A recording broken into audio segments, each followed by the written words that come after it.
We're going to talk to Donald, he, him, from Louisiana, has the conception of God built on metaphysics and ideas of forms and archetypes being transcendent of material reality. I'm going to let Donald explain to me what that means. So let's see here.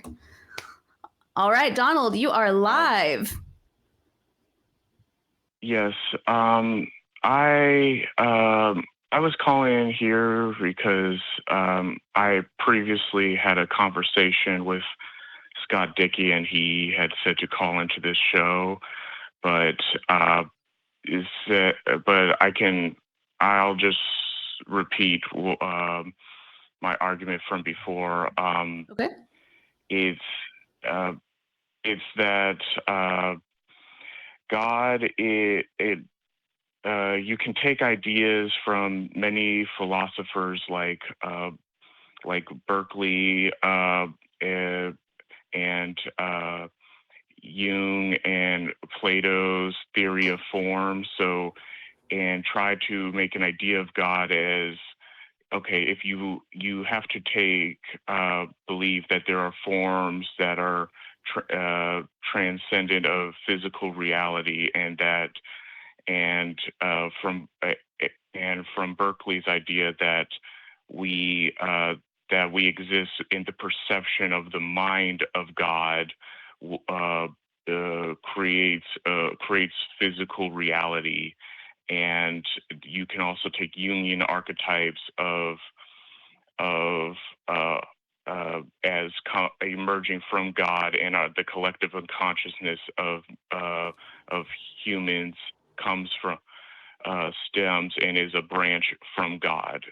That's kind of my idea. Do you mind? Can you do me a favor? Can you do me a quick favor? Okay. Can you boil that down into your own words? Like, in your words, what is that idea, and what is the question related to that idea? Because it sounds a little, it almost sounds a little bit like a script. And so I'm struggling to kind of understand what the question is. And so if you could just, in your own words, let me know what it is you want us to answer for you, or what you want to discuss with us, that would help me. And I think that would help the audience as well. Okay. I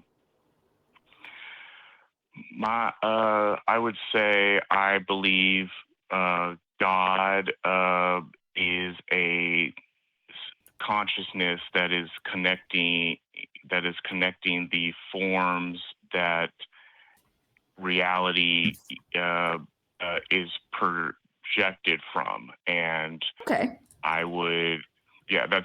And that God is like an omnipresent observer, that by its observation and its will, the things of logical rules and how everything comes about comes from its observation and its ideas. Okay. Basically, everything is God's mind. So God is a brain or a computer, essentially, and God controls all of us, all life forms, all the things that we think about, all the things that we do. And God is basically like the puppeteer, for lack of a better term, of everything going on as an overall consciousness, versus like a singular entity, father figure who just hopes the best for us, is what you're saying? Well, okay. I would be hesitant to go with the analogy of a computer, because that's not quite right. But it's a close analogy. So, and on the aspect of the father figure, I don't think that is directly what God is, but that is an aspect of God as part of Jungian archetypes. I would say all the Jungian archetypes that are like different branches of different religions are stemming from the collective unconscious, and that is an aspect of God. They're like partial truths. Does that make every? I'm sorry. Continue, Thinker. I just want to know, like, are you saying that basically, like, he's having a dream, and like humans are in his brain, and he's just observing that, like we would a dream? Is this what you're saying? Well, that is again is an analogy, but that's closer. I would say if we're going to make an analogy, I'd say a very lucid dreamer. Yes. Okay. Does that also make every religion true then, if that's the case, if God has something to do with every single religion on earth? Aspects of it can be true. I wouldn't like take that many of the things literally happened, but maybe some of the things occurred, and then they were explained with their ideas that stem from God, or they or some of the things didn't happen at all, but behind it there is a metaphorical meaning that is a form of kind of like I would say ethical truth, or like a truth about people and our relation with creation. But again, they're partial truths. I would say there would also be falsehoods a part of it as well.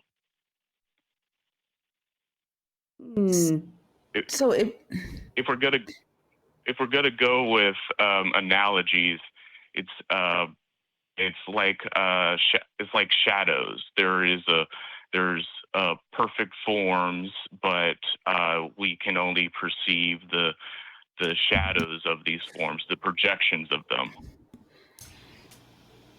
So now I think I understand even less now. Just being totally honest with you, not trying to be disrespectful. I was with you until the shadow forms analogy. So yeah, I mean, and Thinker, feel free to interrupt me at any point. Go ahead. I'm trying to figure out, like, if you're talking about like ethics and like whether we are in control or not in control, right? And these things that you're saying that even we perceive, right, could be false because they're like shadows inside of this lucid dream that your God is having, right? Yes. I think that's the part that has both of us like confused, because how would we as humans even be responsible for anything? Like, your God is the one who's having the dream. Your God is the one who's creating the dream. Like, this just sounds like predestination, right? With a whole bunch of unnecessary words. Yes. Thank you, Thinker. Thank you for putting it in a way that I wasn't sure how to put it. That's exactly what it sounds like. That core concept with a whole bunch of extra words. Donald, I'd love to hear your thoughts. Okay. Yes, that is. That's getting to more of the meat of it. I think I would put it that I would say we emerge from many of the actions that God creates, but we would have our own nature. But I mean, if you want to get ultimately down to it, yes, I would probably say, it's all determined and stuff. But that. So let me ask you this. If let's just say God is this brain entity, this knowledge entity, this overarching, overseeing power, and it's for lack of a better term, predetermination. What does that then leave for humans? What's the point? What's the purpose? What do we do, if anything? Is there anything for us to do? Should we just live our day-to-day lives, since we technically, under this idea, don't even get to make the decisions of the things we do? Are there still sinners? Is hell still punishment? What would be the purpose of a God wanting to do all of these things for all of these people? It's so much so that they develop different religions and different belief systems in order to kind of cope with what they're experiencing. I mean, do you believe in like a heaven and a hell? Is there still forgiveness and salvation needed?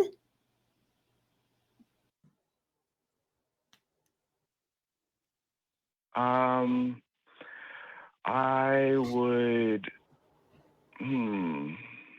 Or does it bring you peace? Like, does this idea bring you any kind of peace the way that people describe God bringing them peace sometimes? Or is it stressful if this were to be true? Oh, I would find it stressful, but that's my if this happened to be true, but that's my personal relation to it. But how I would see it is the point would be each of us have a given nature, and we have things that are more constant about us than others, but we are changing. And I would say you may not ultimately have like you can say you have like a kind of soft free will, like it emerges from you and so many complex different things about life. And I would argue your point would be to kind of just play it out and develop, and to play your role out and develop your own nature and live. But what if you go to hell? Like, I'm not willing to play that game. I'm going to be honest with you. If somebody's like, I don't know, try it, but like trying it could be hell. I don't know if I like that, Donald. I don't know if it seems a little risky to me. But this sounds like if this is your God's dream, like it sounds like that he's very self-centered, right? And like think about what he's dreaming about right now, right? Like look at the world around us. Like first off, the majority of people are told that they have to bow down and worship him, right? That sounds like a very conceited, narcissistic mind, or that person isn't getting what they need in whatever other realm they live in, and then they would dream this up, and with bully aspects. And I don't know why this would be anything that a believer would think is happening. I don't appreciate a dream that includes the IRS and taxes, to be honest with you. Right. What is the purpose of it? Like, think about the things that he's dreaming. Like, what would be the purpose of it? Okay. Yeah.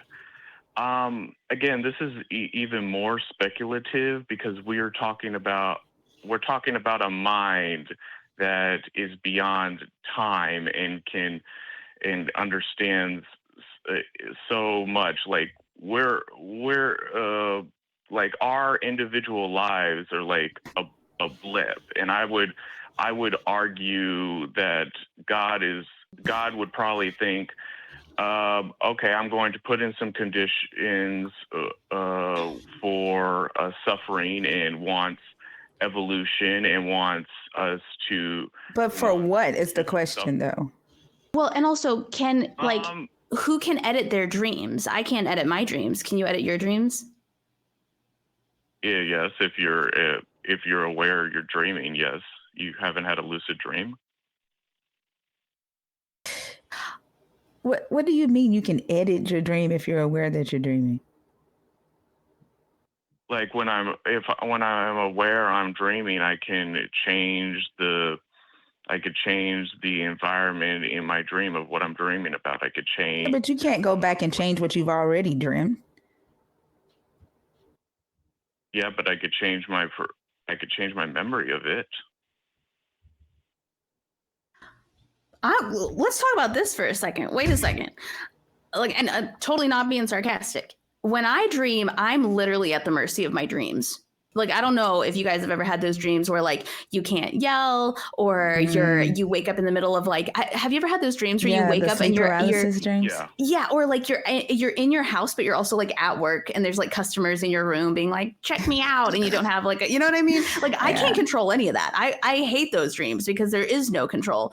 So what we're supposing here is that God is having a dream, and he's dreaming all of this stuff, which 90% of it is just not great, to be honest with you, if we could just be totally real. But that he can also edit his dreams and change his dreams. To me, that makes it even worse, because that means he is dreaming about things like genocide. He is dreaming about things like homeless people and starvation, and he can change it, but he's not. And he's giving people free will, except he's not. So would this idea, like, let's just say that this is true, would that make God any better or any more worthy of worship if he could change the dream that he's having and he chooses not to? I just want to say this is the first time I've ever heard anybody say God was Same. having a sleep paralysis dream. Like, Yeah. A sleep paralysis dream, and they just had to put me in America in 2025. Love that. I want to be clear. Well, first, again, this was an analogy. I wouldn't say it's exactly dreaming, but just going along these lines. If your question is about worship specifically, I would say the goal I would say there is truth to be found in religions, but I would argue that there's also falsehoods. And I would argue that a being like this, again, it would be much more apathetic to our individual lives, and if we're to concern itself with humanity at all, would be much more concerned with us on a much larger scale. And I would argue, like, a specific worship, like if you're trying to worship and you're trying to I would say the point of worship is not to like get like your prayers answered, because like, of course, they've done tests. The prayers don't affect the outcome of things. It's not about really affecting outcome, and it's more about I would say about coming to terms with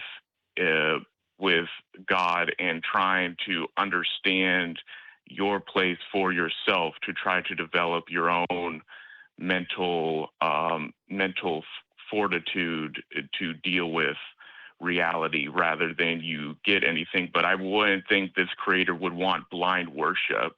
That seems so petty. I think that's more of a thing about control of religions, to get people to adhere and not question things. I would argue a God doesn't want its ass kissed constantly. But what is the purpose? Let's say this is it. Like, I don't. Have you found the purpose yet? Of this, I don't. I have not found a purpose, and I've also not found a benefit. To me, it would actually, I would be more upset to find out that this is the reality of what God is and what is going on. Yeah, like it sounds like why I don't quite understand. Like, if this is in fact your God's dream, or just things that he's thinking of in his mind, and he's outside of time and space, so because he sees our life as a blip. I don't know why y'all keep saying that, because your life doesn't feel like a blip to you. And the things that September felt like a blip, gonna be honest. Well, the rapture came when the rapture was supposed to come in. Like, I missed it. Yeah, but like saying that he sees it as like a nanosecond or a blip. So therefore, the way he decides to put genocide or homelessness on a person, or cancer on a person, doesn't affect him the same way it affects you. But you're the one here trying to figure out who he is and why he does what he does, because it does affect you, right? And so what I'm trying to understand is what is the purpose for you to understand this? Like, what does this solve for you? Okay. My purpose is mainly to be. okay, I'm thinking of this as a possible conception of God that can fit with all of the evidence of reality, and if this were true, then it would have implications on ethics, and it would have metaphysical implications, and as well as like there would as well as like on physical reality, like interpretations of quantum mechanics and stuff, of the rules of reality, as particularly with like ideas of the flow of time and entropy and things like that. Okay, so personally though, for your life, right, your day to day, how is having this information going to affect your day to day? Like, what do you hope to do differently, or better, or stop doing once you're able to figure this out? Like you said that it would have implications on ethics, and I'm trying to figure out like how so. Okay, yes, because if it is in the mind of if this mind of God is beyond physical reality, and can make and many logical rules are stemming from its mind, it also posits to say that ethics can be on some scale can be somewhat can be objective. That's the difference. You get out.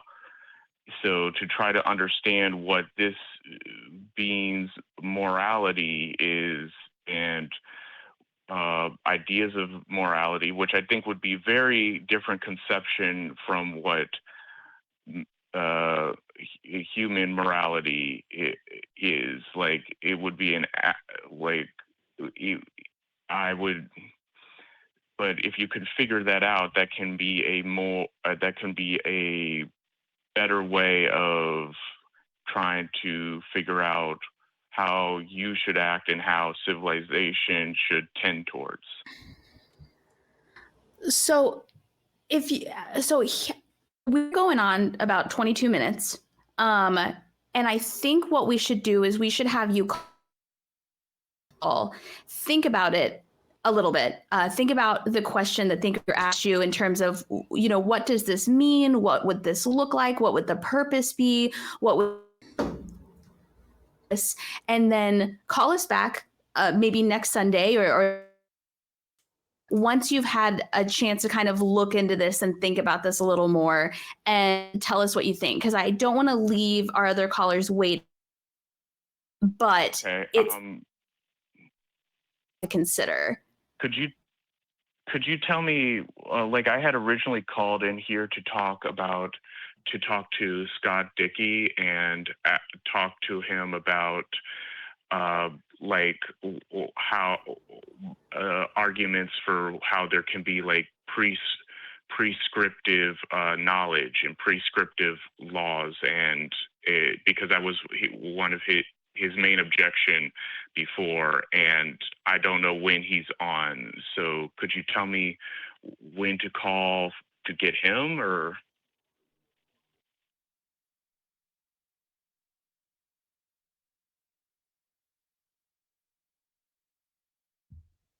I think she's having network issues, but there she goes. Let's see. Yeah.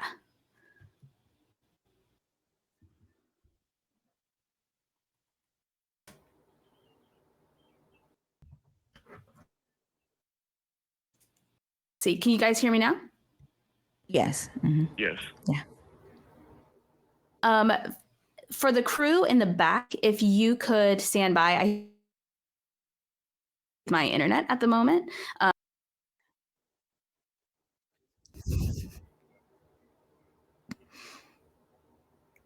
We can't hear you, Kelly. Yeah, you know what? I had myself muted so I wouldn't make any noise while the two of you were on. But yeah, you're absolutely right. I always say that's like talking like an angel, because one of our old hosts, Johnny Angel, used to do it all the time. So, can you hear me now? Yes. Mm-hmm. I was just wondering if the caller could. Oh, okay. Yes, I can hear you. Okay. I do not have a schedule, a future schedule to let you know. I was kind of like looking it up right now. If you give me a second, I'll try to see if I can tell you when and if Scott Dickey is going to be on in the future. Yes. But I remember you calling in and talking to him.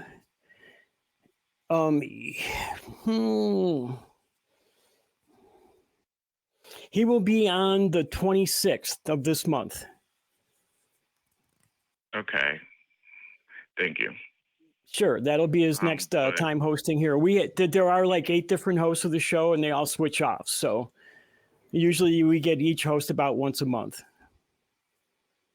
Okay, and would just ask, just asking would you two like me to call in again and talk to you about this, or is this conversation not interesting to you?